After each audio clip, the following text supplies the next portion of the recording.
जेव्हा तुम्हाला चपाती शिल्लक असते पण भाजी शिल्लक नसते, तेव्हा मग घरातल्या साहित्यापासून एकदम चमचमीत पदार्थ तुमच्यासाठी मी रेसिपी घेऊन आलेले आहे.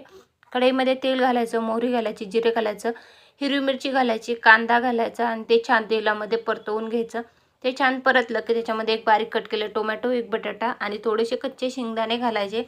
त्यानंतर अर्धा कप मूग किंवा तुरीची डाळ घालायची आणि ते छान असं परतवून घ्यायचं. त्यानंतर मसाले घालायचे, हळद, मीठ घालायचं आणि पुन्हा हे सगळं छान असं परतवून घ्यायचं. जेवढं चांगलं परतवताल ना, तेवढा आपला पदार्थ एकदम चमचमीत लागतो. छान असं परतवून घेतलं की शेंगदाण्याचा कूट घालायचा भरपूर सारा. पुन्हा चांगलं परतवून घ्यायचं आणि त्याच्यामध्ये ना 2 ग्लास पाणी टाकायचं. आता आपण इथं 1.5 चपाती जी असते ना, तेवढ्याचा हा पदार्थ बनवणार आहोत.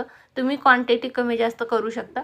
त्यानंतर आपल्याला उकळी आली की लगेच त्याच्यामध्ये आपले जे चपाती शिल्लक आहे ना, त्याचे तुकडे करून अशा प्रकारे टाकायचे आणि मस्त असं शिजवून द्यायचं आणि गरमागरम तूप टाकून खायचं.